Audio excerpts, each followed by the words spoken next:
C'est vrai que nous sommes tous sur le même bateau, mais il y a des populations qui ont été, encore une fois, je dirais presque séquestrées et qui ne le méritaient pas, parce que il y a, vous savez très bien, il y a des villes où le taux de contamination était minime, était minimaliste.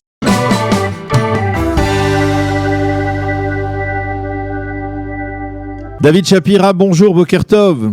Bonjour Daniel et Boker Tov à tous les auditeurs, auditrices de Radio Kalita. Alors je rappelle que vous êtes historien et que vous êtes également guide, guide dans l'attente de touristes. Et donc dans l'attente de touristes, vous êtes parti à Paris pour voir un peu ce qui s'y passait. Et ça va nous donner l'occasion d'essayer de comparer justement les deux pays qui nous sont chers, on va dire, la France et Israël. La France qui est en train de re-rentrer apparemment dans une forme de confinement, même partiel, et Israël qui est en train d'en sortir. Alors, est-ce que finalement, toutes les critiques qui ont été émises au cours des dernières semaines en direction du gouvernement de Benyamin Netanyahou, finalement, prouvent que, d'une manière ou d'une autre, l'État d'Israël est presque, on veut dire, de manière chronique dans cette lutte contre l'épidémie, en avance de quelques mois ou quelques semaines sur les autres pays occidentaux. C'est-à-dire qu'aujourd'hui, ce qui est en train de se passer en France, c'est un peu ce qui s'est passé en Israël il y a quelques semaines, lorsque on a vu assister à une recrudescence majeure du nombre de nouveaux cas de contaminés. Oui, on peut dire des choses comme ça parce que les erreurs qu'a fait Israël lors du déconfinement ressemblent un petit peu aux erreurs du gouvernement français qu'il a fait lui-même lorsque lui aussi a proposé aux Français de partir en vacances, les vacances de juillet-août, vous savez, les vacances sacro-saintes des Français, et n'a pas véritablement donné de consignes pendant ces vacances en disant les Français ont souffert pendant 2 mois du confinement, il faut les laisser tranquilles pendant les vacances parce que les vacances, encore une fois, c'est très important pour les Français. Et petit à petit, on a vu dans certaines villes en France, où j'étais d'ailleurs au mois d'août, des centres urbains, je parle du centre-ville fréquenté par beaucoup de touristes, qui ont imposé le masque petit à petit suite justement à des cas de contamination. Et ce qui devait arriver arriva, c'est-à-dire qu'on a assisté à une montée progressive ce qu'on appelle des clusters, des foyers de contamination en France. Et on a décidé, comme vous l'avez rappelé, d'un confinement partiel. Mais là, Daniel, je voudrais être clair. Ce qui se passe en France n'a rien à voir avec ce qui se passe en Israël, dans le sens où, pour l'instant, les enfants vont à l'école, les personnes vont travailler, et comme tout le monde le sait, Emmanuel Macron a annoncé avant-hier un couvre-feu de 21h à 6h du matin dans 9 métropoles ou 9 villes du pays de français. Donc, ça veut dire que tous les autres villages et villes de France ne sont pas tenus du couvre-feu.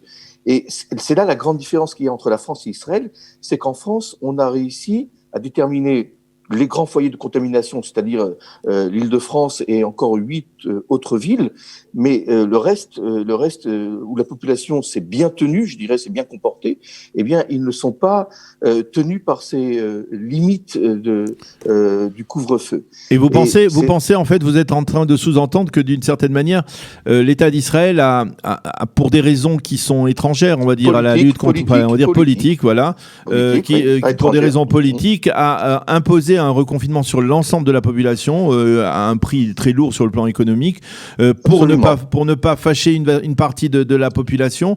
Exactement. Exactement. Il n'y a pas de raison pour que des villes où la population était attentive, était disciplinée, et on les connaît ces villes-là, et d'autres qui l'étaient beaucoup moins ou qui n'ont pas fait attention ou qui ont méprisé, je veux dire, les directives du gouvernement, soient mis sur le même plan et que toute la population soit punie et soit limitée dans ses déplacements, dans sa liberté de travailler. C'est la grande différence. Mais finalement, au bout du compte, David, la baisse, on la voit, elle est sensible et elle est même, on va dire, relativement rapide, même si effectivement, ça fait 4 semaines, on l'a oublié qu'on est en confinement en Israël. La baisse, elle est assez marquante, là, prononcée ces derniers jours. Oui, vous avez raison, mais le traumatisme aussi, il est beaucoup.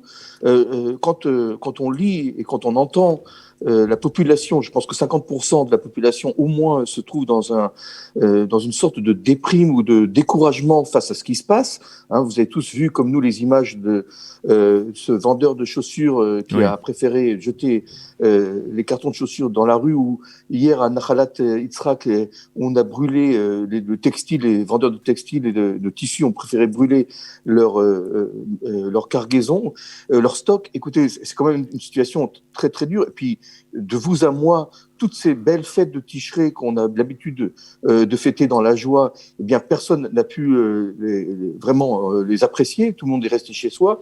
Donc, c'est vrai, laisser les gens chez soi et les empêcher de sortir de la maison à plus de 1000 mètres, c'est très efficace. Mais c'est peut-être trop efficace. Et puis, encore une fois, c'est vrai que nous sommes tous sur le même bateau, mais il y a des populations qui ont été, encore une fois, je dirais presque séquestrées et qui ne le méritaient pas, parce que il y a, vous savez très bien, il y a des villes où le taux de contamination était minime, était minimaliste, et qu'il n'y avait aucune raison qu'il soit mis dans des mêmes conditions que des populations où 20 à 23% de la population sont contaminées. Je ne vise personne, sauf les villes de Bnei Brak, Elad, Betar Illit, etc., Kiryat Sefer.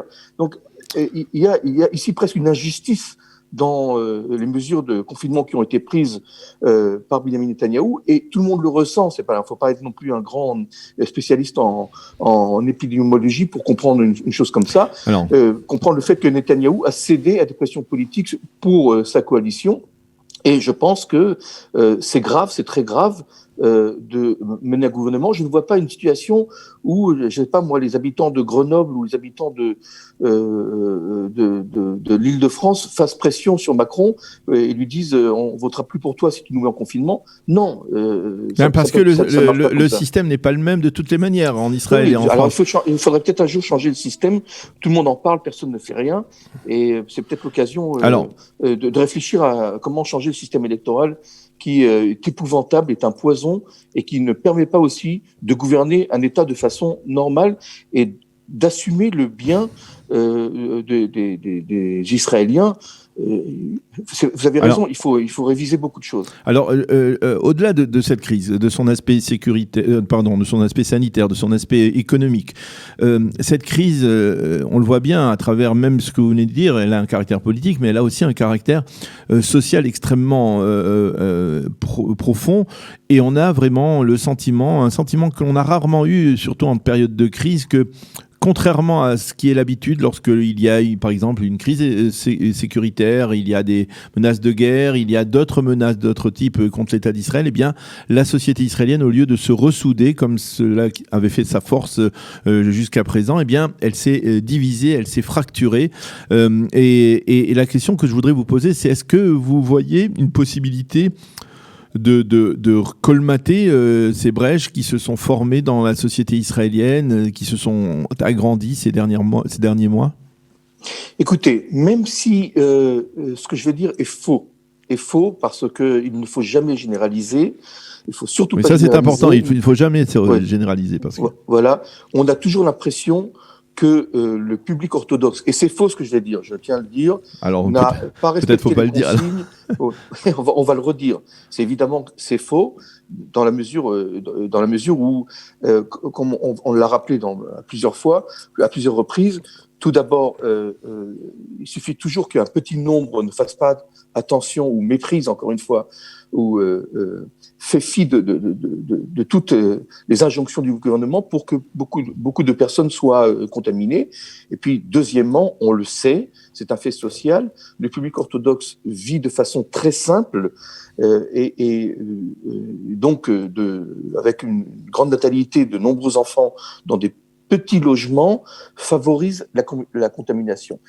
Encore une fois, il suffit aussi de voir les images de quelques mariages à droite à gauche pour se donner l'image que ça y est maintenant. Ou alors, et je le rajoute aussi, c'est pas la première fois qu'on en a parlé ces derniers mois. Ou alors ces manifestants qui devant la résidence du Premier ministre à Jérusalem ne pouvaient pas, ne serait-ce que pendant une semaine, suspendre leur manifestation pour donner une sorte d'exemple, parce que c'est dire, il est clair que quand un Haredi à Bnei Brak ou à Mea Shearim voit des manifestants tous les samedis soirs devant la place Rabin, la place Balfour, la rue Balfour, et bien il les voit comme ça se réunir par milliers, eh bien il dit pourquoi pas moi, et tout le sentiment de tout le tissu social s'effrite.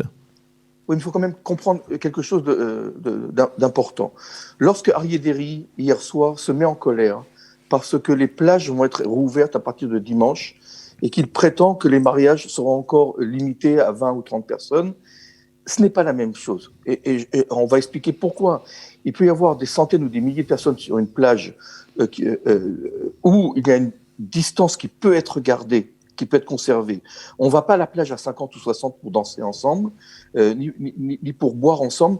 On va à la plage, en règle générale, famille par famille, ou 2 ou 3 amis.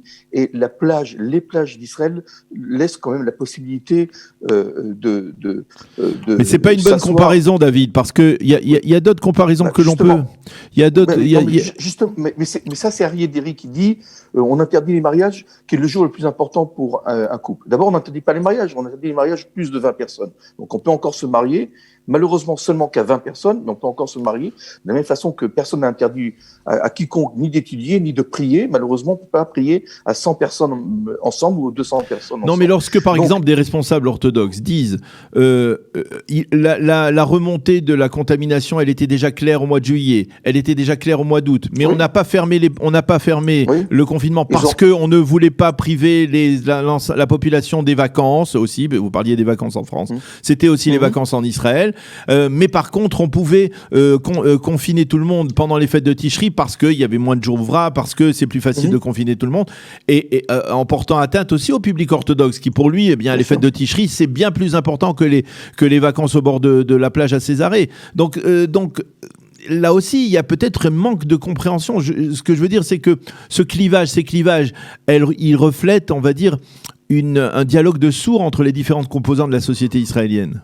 Ouais, et personne n'a évoqué le fait que pendant 6 mois, depuis le mois de mars, alors qu'on sait qu'on est en pleine épidémie, qu'on sait qu'on n'a pas encore de vaccin, qu'on sait que cette épidémie va durer encore longtemps, personne ne se pose la question pourquoi on n'a pas commencé à agrandir, à élargir le nombre de lits d'hôpitaux, pourquoi on n'a pas formé des équipes de façon accélérée pour pouvoir permettre à ces hôpitaux d'accueillir plus de gens et de laisser les autres qui ne sont pas malades ou qui sont asymptomatiques, qui sont peu malades, alors continuer pourquoi une vie quasi normale. Personne ne se pose cette question. Et c'est la même chose en France, Daniel. Oui. Les gouvernements ferment, ouvrent le secteur, enfin, je veux dire, ouvre la possibilité de travailler ou ferme la possibilité de travailler, mais personne encore ne sait pourquoi. Comme en Chine, où on a construit un hôpital, vous vous rappelez, en 2 semaines, qui accueillait 10 ou 15 000 lits pour le corona. Mais je vais vous dire pourquoi. Je vais vous dire pourquoi. C'est très simple. Parce que vous avez la réponse. Parce que cette réponse, elle s'appelle démocratie. Quand on est dans un pays démocrate, eh bien, on donne la parole à tout le monde. On doit tenir compte de chacun, de chaque courant, de chaque parti politique, etc. Tandis que dans un pays totalitaire comme la Chine, eh bien, pas besoin. On donne un ordre et puis il est exécuté à toute vitesse.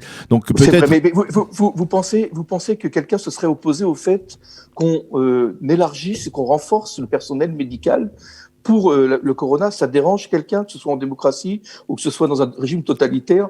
On est en pleine épidémie, en pleine pandémie. Où sont les mesures de renforcement du personnel médical et les lits, alors que ça fait 4-5 mois qu'on nous rabâche qu'il y a 800 lits pour les personnes malades du corona. Mais même... Oui. Même il n'y a pas. Bon, je voudrais. On peut rester sur le débat des lits ou pas, mais c'est surtout sur le fond que je voudrais dialoguer avec vous. C'est surtout sur ce clivage. Est-ce que vous, par exemple, comme certains éditorialistes ce matin dans la presse israélienne le disent, certains sont très très pessimistes, comme Tzipi Livni, par exemple, dans le Yediot de ce matin, elle est très pessimiste concernant la capacité de ressouder ces fractures entre les différentes composantes de la société israélienne. Oui, c'est vrai, mais écoutez, l'attitude de certains, je dis encore de certains milieux orthodoxes radicaux ne change pas. Je suis tombé sur un livre de Yoram Kaniuk il n'y a pas longtemps qui s'appelle 1948 et qui raconte l'histoire du soldat du Palmar qui se trompe à Jérusalem en pleine guerre et qui arrive à Mea Shearim avec des ultra-orthodoxes qui les injurent et qui leur... Oui, mais Mea Shearim, c'est pas, David, Mea Shearim, vous le savez, vous connaissez bien l'histoire. Le Mea Shearim, c'est pas représentatif du courant orthodoxe. Le monde orthodoxe, il compte 1 million de personnes aujourd'hui en Israël.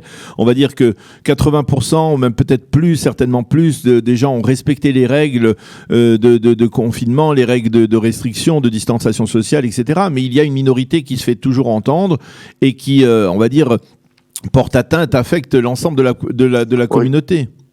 Alors, il faut espérer, Daniel, que les gens sauront faire la différence et la nuance. Je crois que c'est un peu ce qui nous caractérise en tant qu'humains. Nous sommes capables de ne pas, justement, généraliser, de dire Voilà. tout le public orthodoxe est responsable mais évidemment, je pense, et là, je vous le dis franchement à cette radio, je pense qu'il faudrait prendre des mesures très sévères envers ceux qui appellent publiquement à violer, si vous voulez, ces consignes sanitaires. On se rappelle, et vous vous rappelez, les paroles du Rav Kanievski au début de l'épidémie, qui disait non, il n'y a pas d'épidémie. Au début, personne ne savait de quoi il s'agissait. Même maintenant, on ne sait pas encore véritablement évaluer ce qui se passe. Oui. Alors, vous vous rappelez qu'il y a 2 semaines, il me semble, il y a une semaine, le Rav Kanievski avait dit il faut rouvrir, puis après il a dit il faut fermer. Tout ça, c'est pas très clair. On est quand même 6 mois. Je dirais ce balbutiement, ces hésitations ne donnent pas non plus aussi une image très favorable du courant.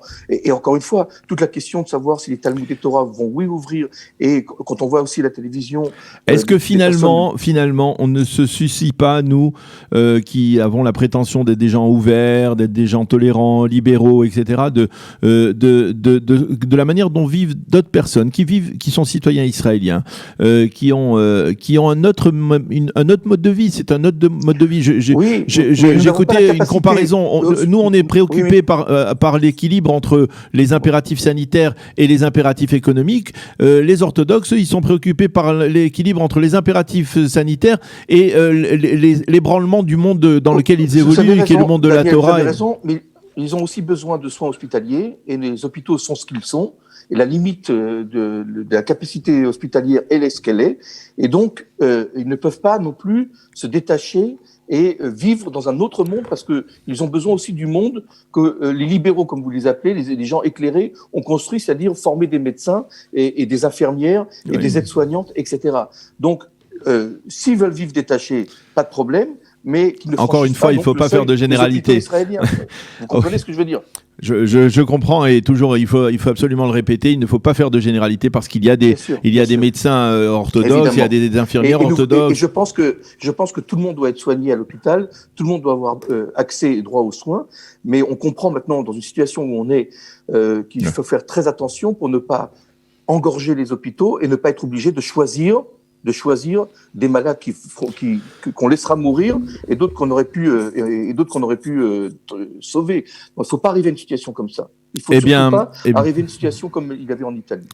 Eh bien, docteur David Shapira, merci beaucoup d'avoir été avec nous ce matin. Shabbat Shalom, bonne santé, à bientôt. Et santé à tout le peuple d'Israël. Voilà, merci, à bientôt. Au revoir.